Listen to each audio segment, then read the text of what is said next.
We're here in this fantastic hall. It's massive though. How many people would be in this, Andrew? 2,000 people would fit in here. You had the blokes and you had the Sheilas and, you know, the dance and, you know, go home at the end of the day. Where was the girlfriends, Andrew? Oh, you know, they're back in the barracks. This is my island in the sun.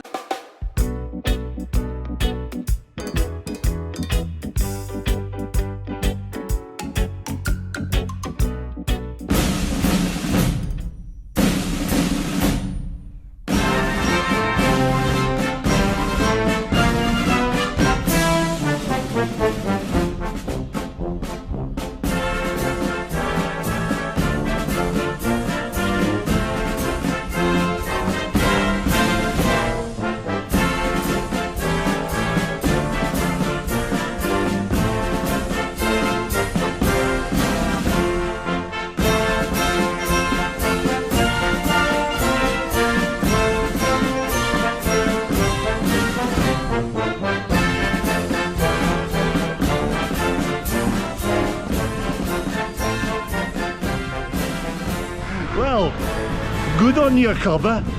You won't believe this, guys. I've been invited by Andrew. We're going to find him first.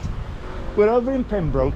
Little bit of wind. I've got the wind blocker, but I didn't bother because we're going to this place here. Now, I've never been here before. We're right out in Pembroke. Andrew said, come over this way. This is the old British barracks and that's what. Oh! Good on you, Cobber. Is it Andrew? Yeah. I haven't met Andrew before. We've just been spoken on the phone. All right. Steve-o, How are you doing? This is Andrew. Andrew is going to show me around this. Well. Wow, here we go. It's Australia Hall. So. You know, Steve. Yeah. We have the officers over here. We have the enlisted men over here. This is where the wives used to meet for the balls and concerts. What about the girlfriends, Andrew? Yeah. Anyway, Andrew, what's this? We're in Pembroke. A lot of British over here. A lot of British. And when I take people around to show them the hall, I bump into British. You're an Aussie though, eh? I am an Aussie. Oh, okay. Yeah. Good on you, Cobber. You're our overlords. I'm a pom. And I took a pom to St Julian's and we had bangers and mash, so... Yeah, I love my bangers and mash. And my dad was born in Kent. And I told him, do you put any shrimps on the barbie? And he said, no, we put prawns on. Big prawns. Mate. Anyway, what's this? I got on Google Maps, it said, go turn right at ANZAC. Trick ANZAC, the Australian New Zealand Army Corps. Oh, is that what it means? Yeah. And obviously, guys, we're in Pembroke.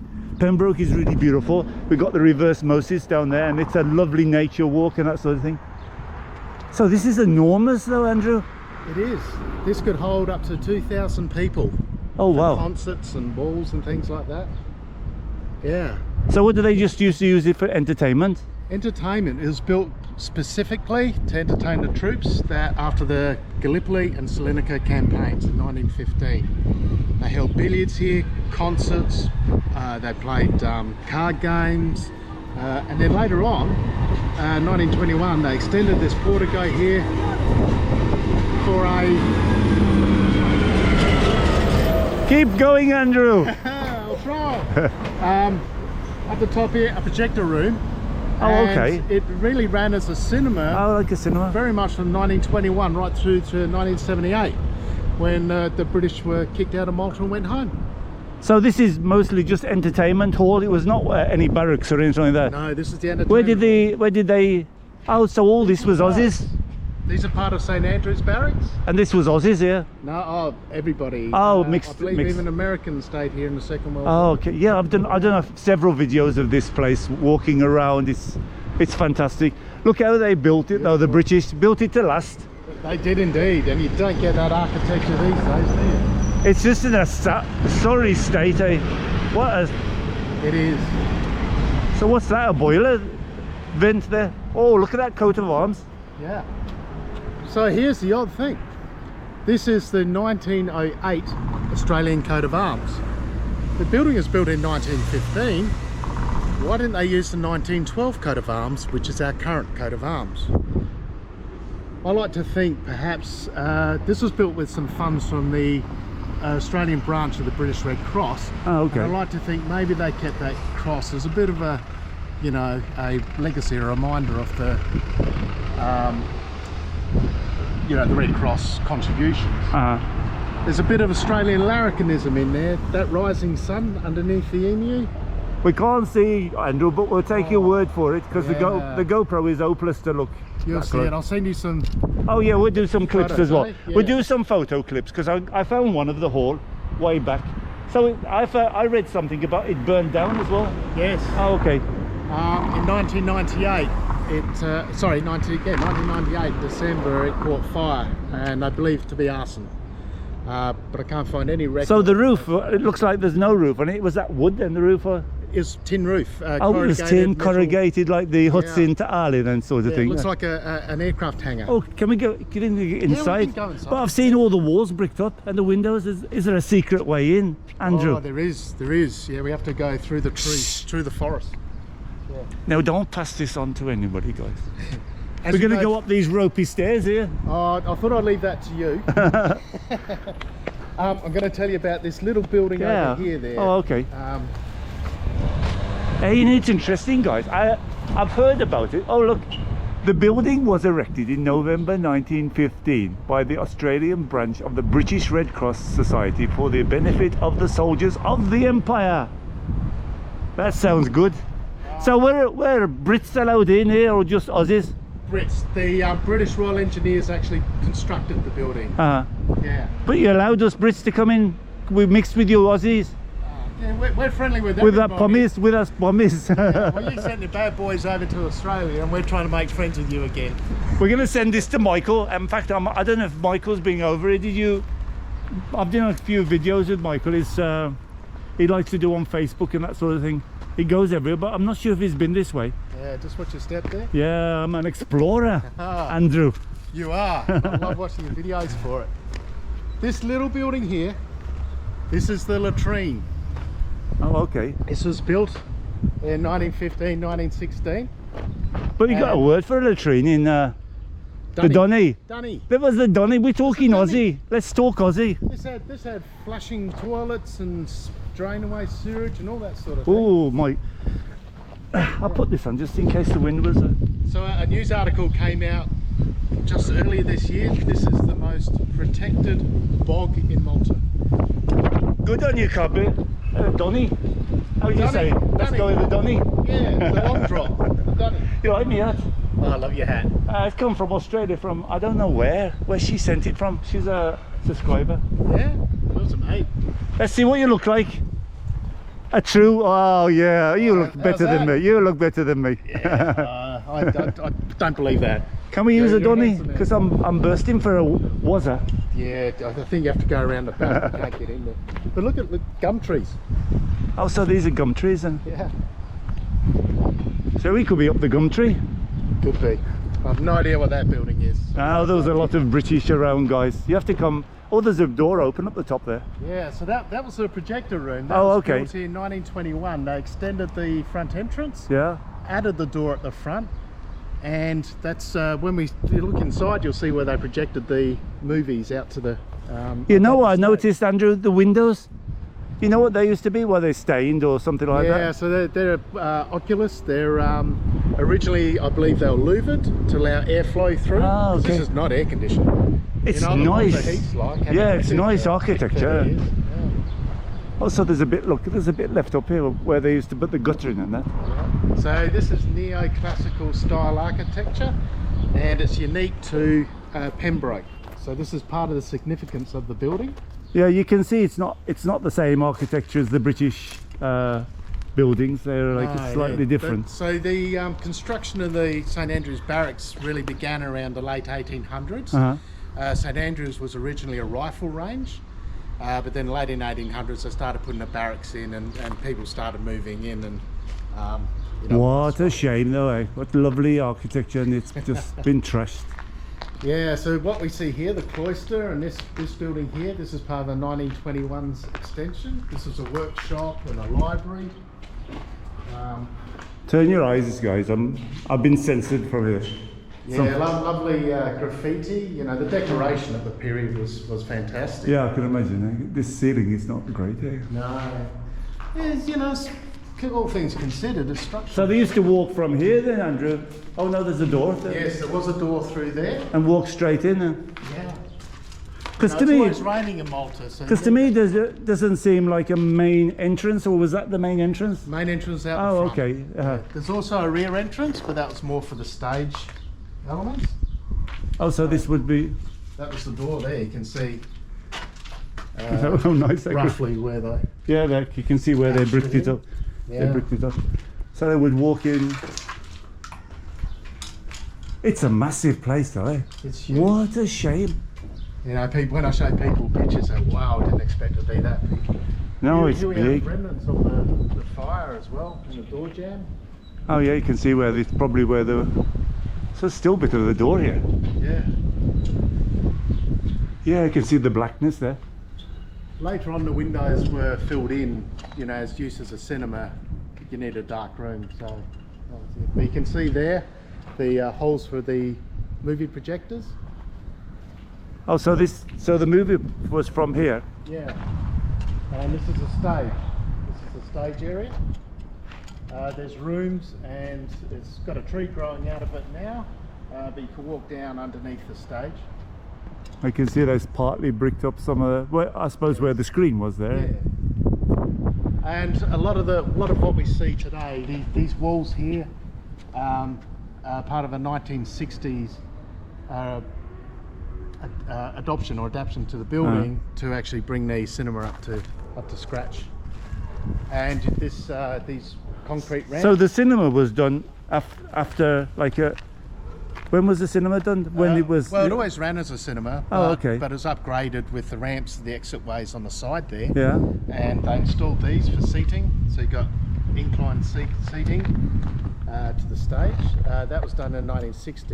And Oh, in the okay. National Archives, there's a map of the 1960s plan. I can send you a copy of that. So how many blokes and Sheilas would be in here? Oh, as a cinema, about 500, but as a ball or for general entertainment, 2,000 people. Wow. Okay. So Yeah. they used to have a grand ball and that sort of thing. Yeah. Special There's- occasions, eh? Single floor building, and it had corrugated tin roof over the top. You can see these stone corbels here on the wall. Yeah. There's one remaining wooden post, and then we had a metal truss across the top, like an aircraft hangar. And that was it. So there was another floor here, Andrew. No, there's oh, not. No, it's so only that was the. silk, yeah. Oh wow, that Well, would have they- been very high then, eh? Yeah, they built a mezzanine floor as part of the 1960s construction, which is above these buildings. And we got two more dunnies, one in each corner there. So just in case you can't make it to the one outside. Yeah. we've Let's got have a one look at the here. dunnies. Let's see what these Sheilas and these blokes. Is that what you call a? Sheilas and cobbers, yeah. Oh, cobber. Oh yeah, come on, Blokes. good on you, cobber. We're going to the dunny, Yeah, guys. crikey, watch yourself, eh? Crikey. There might be some lizards and gators or something there. We got gators. So we're on our way to the dunny. Did they used to have like a Sheila's, dunny, and a? I think this was the Sheilas, because you've got the urinals over there. Oh, okay. So this is a Sheila dunny. Yeah, I think this is Sheila. Come on, girls. Oh yeah. Yeah. Now this is something. I knocked, no one's here. Huh? Where the old system of the flushing. Yes, the flushing system, yeah. Oh, yeah. So it's all gravity fed. Well, girls, come on. This is a lovely dunny for a Sheila's. Yeah, that needs no work, that one. Yeah, just a little bit of a touch up. So tell us what's going on, Andrew. What you thinking of doing? What's your ambition? Or I know I'm Yeah. going to tell them first of all. There's a website. I'm going to put the link below. Go over to see him. It's like you're trying to put something Facebook together. page, yeah. So I'm trying to raise awareness of the building in the first instance, Mhm. but I'm really trying to get this thing restored. I want to see this building, which is a bit of an Australian New Zealand legacy from the First World War, used again, used properly, not become a canvas for graffiti, but you know, another entertainment centre or something like that. And I've been working with the current owner. It's private ownership now.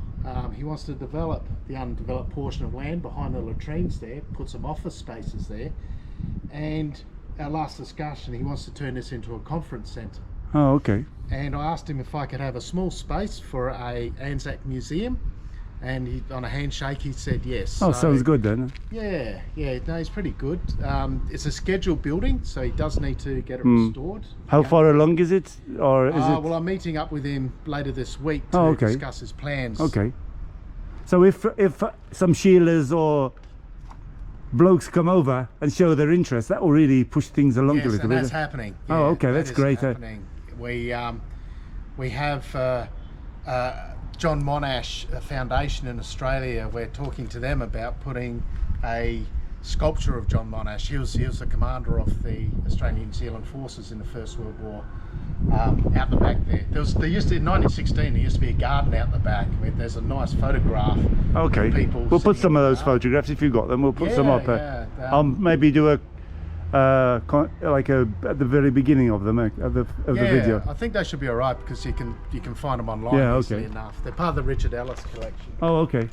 So there's another Donny over there for the blokes. That one's got the urinal in there. Oh wow, we're going to get over there. It's a bit of We a. could take it easy. No, it's a bit of a problem, you know. Climb the mountain. If you're taking a bit short, Andrew, Oh, how are you going to get to the Donny? I don't know about you, but at my age, you know, you let it run down the leg occasionally. Well, I'm still a youngster. You are indeed. Ah, So there we go. We got some. come on, guys, let's see the Donny. Yeah. This must have been where the blokes went. Oh yeah. And you've got like for a number 2 there. Yeah. Well, the chaps in your speak. This is where I break my ankle, guys. Oh, there's just a broken toilet here. Oh. We'll have to talk to the owner and get that. So what happened they took the ceiling away, I'm presuming. it collapsed from the heat. But being Yeah, that stone, must the have been stone's fine. so hot in the summer with the metal roofs. Even to Ali, those Nissan huts and that sort of thing. I can't imagine the heat with no air conditioning in those places. Yeah, there's some of those huts down the back there behind the building. So there's a nice photograph from the corner of the road there looking at the building, and in the background you can see the white peaks of the convalescent tents. Oh, okay. So 58,000 Allied troops were evacuated from Gallipoli. Uh-huh. There were 27 hospitals here in the First World War, which is why Malta became known as the nurse of the Mediterranean. And they're bringing in 2,000 casualties a day at one point. And so a facility like this was important for, you know, the soldiers who've just been out in the front line to have activity, recreational activity and things like that as part of their recovery and from the horrors of war. So this is believed to be one of the only buildings that I can find in the world now that has that direct connection, built purposely for a recreational facility for veteran or soldiers, that still stands today. And if this can be rebuilt and restored, I think that'd be a fantastic thing. So I imagine they used to have bands and things like that, like bands and bands up, orchestras or whatever been. like the things they used to have down on Straight Street, the same sort of bands and that sort of thing. the Must have been fantastic. That. So what's that? They're just like, Well, this is the entrance. oh, that's the entrance. I Okay. think these curved things, these are part of the 1960s Oh, okay. redevelopment, and I think they're the ticket booths. So that's where the main door is there, Yeah, and the main windows. Okay. and the main windows. Somebody's very artistic been around here doing some Greek mythology statue things. Yeah, with a can of kisk or chisk. So what's your background? Are you involved? Are you Maltese, Australian? No, I'm Australian. Okay. I'm ex-Royal Australian Air Force, Oh, okay. and I'm an archaeologist now. Okay. So I'm excavating in Rabat. So if you've got time, please come up and Oh, we see might us come in on. What Rabat. do you think, guys? You think we should go over and have a look? Yeah, So if what you- are you excavating for? Well, the Domus Romana. Oh, okay. Yeah, so that was the first purpose-built museum built in Malta, and that was built specifically to protect a mosaic floor. And we're excavating around it now just to try and Oh, magic, understand. magic. People don't realise how much history is in Malta. There's so much it's way back. unbelievable Yeah. history. You know, right back from pygmy elephants, goes right through. So I wonder what sort of movies they used to play. Yeah, well, the British Cinematographic Association. The black used to and run white. Yeah, and that was an organisation that made your training videos and the, you know, the show reels of the war and things like that. But they used to show here. They ran it for quite some time. But then when the British left in 1978, all the military assets were handed over to the Maltese government. In 1979, this was handed over to the Maltese Labour Party, and pretty much it was just left derelict. It wasn't used much after that. They, a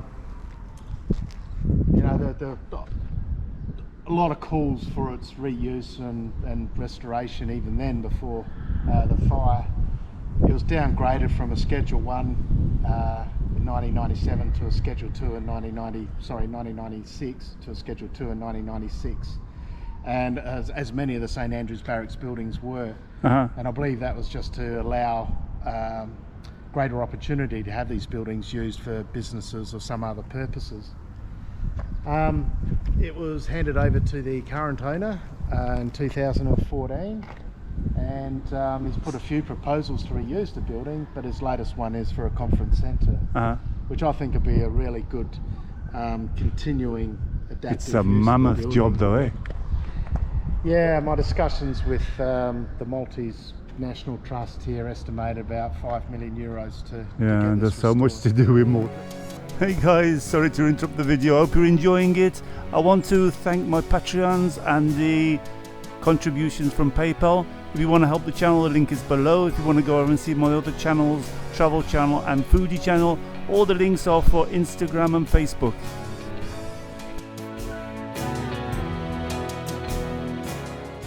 What was down there then, Andrew?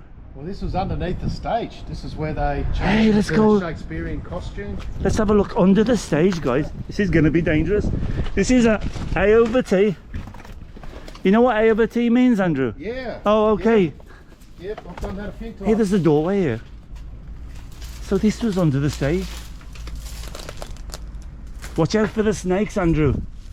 Oh. We've got all sorts in Malta. We've got cobras. Oh, look at this. Oh, there's nothing in here. Let's have a look at the window. Open the window and let some ventilation in. Oh, this is from outside. Oh, I haven't been in here. No, this is not a dunny. It's got some bars here, isn't it?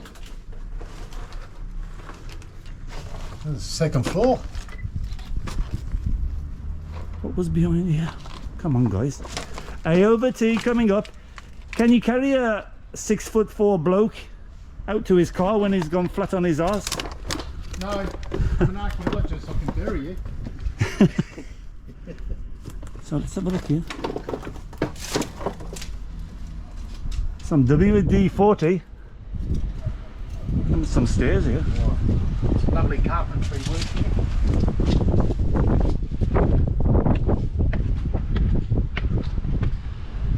Hello, Aussie all! Woo-wee.